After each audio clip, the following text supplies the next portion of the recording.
Oh, they're not there. Okay, let's go back. Where do I have them? Okay, here we go.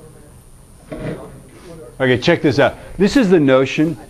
This is how it's supposed to work, right? It's basically like a lighthouse. It's shooting a beam of radio waves. That's what a pulsar is, right? It's shooting a beam of radio waves, and when it spins by us, of course, that's when we receive it. So lighthouses don't blink, right? The light's on all the time. It just sweeps past you, yes? Right? So it's like on, on, on, on, on. That's what's going on there. And then they back up and they show, and that's just an animation that somebody made. Let's go and look at, this is a real animation made from, what they did was they took a picture of the Crab Nebula, where I believe that supernova occurred in 1987, right?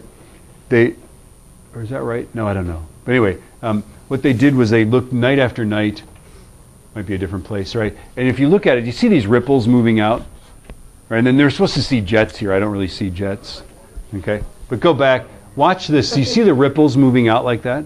Okay, that is, I think this is visible light, might be infrared, right? But basically what it is it's a neutron star, and it's surrounded by this disk of material, and it's putting ripples into that material, right? Watch again, just for fun.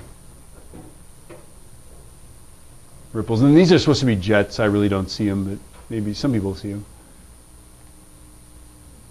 Anyway. And then, you know, of course, it could happen. There's something called the TOV limit, right? And they think it's about 2 to 3 solar masses, right? And this is like the Chandrasekhar limit. If you're bigger than the Chandrasekhar limit, then you supernova. If you're bigger than the TOV limit, and it's like Tolman, Oppenheimer, I can't remember, you can look it up. But it's if it's bigger than that, then it doesn't, there's something called the neutron exclusion principle, which props up a neutron star, right? And won't let it collapse farther, like gravity can't crush it anymore, right? Okay. But if it's bigger than 2 or 3 solar masses, it doesn't care about no neutron exclusion principle. Gravity collapses it even further. How far? Well, it makes it into a singularity, right? What does that mean? Well, a singularity is a point, a geometric point. It's a point in space, right? Okay.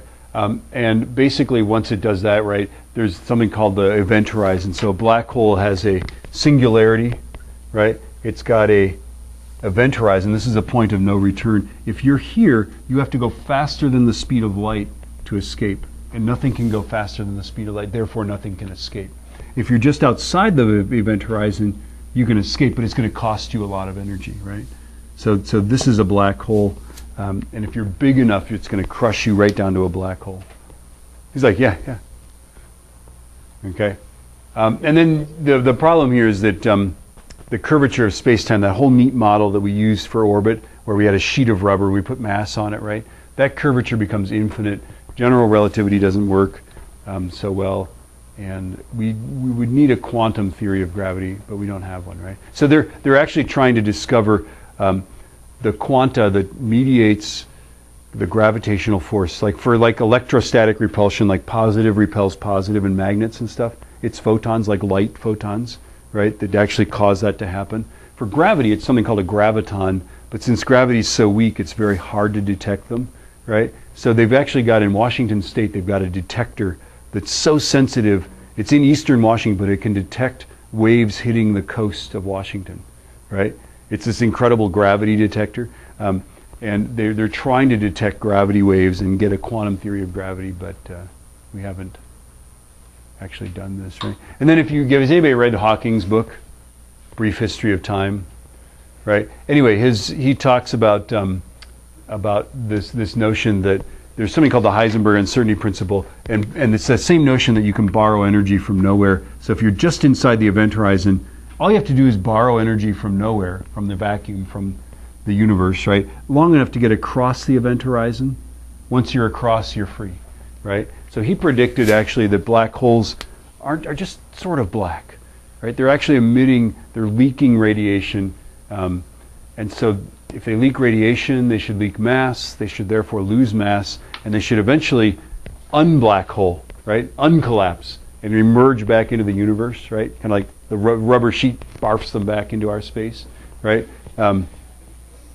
And he said they looked for this for like 13 years. They looked for the radiation of a black hole kind of like emerging back into the universe, and they never found it. And he said it was sad that they never found that radiation, because if they had, I would have gotten the Nobel Prize.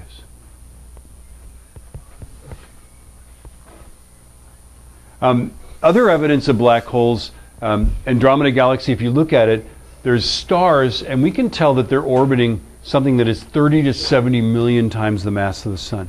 Now, how do we know the mass? We can see it. We can't see black holes, right? But can't you see a star? And if the star is like going around something that you can't see, can't you mass that thing using like the gravity formulas that you guys use for orbit? You can solve for the mass of the central body, can't you? When they do that in Andromeda, there's stars orbiting something that is 70 million times the mass of the sun. Nothing can be that massive and not emit light but a black hole. It has to be a black hole. There's no other thing it could be, right? This is one of those donuts with no frosting on it, right?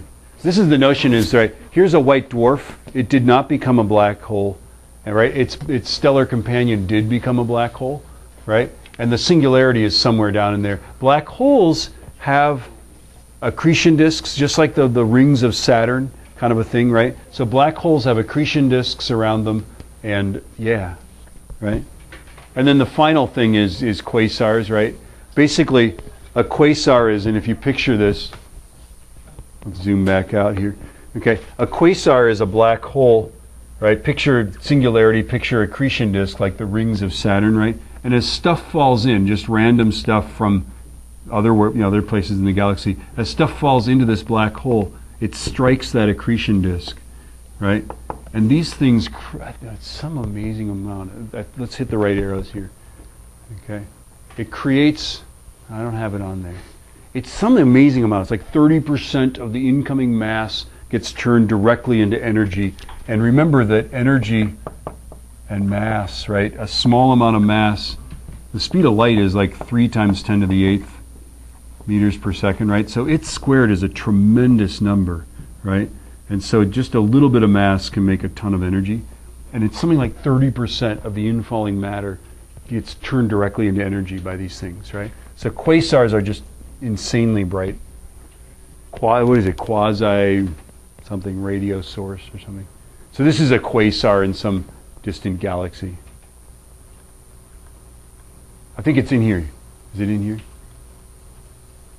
No, it's not in there, right? And these things have accretion disks. These things have also polar jets, right? And now we got to look at funny videos, I think, do you think?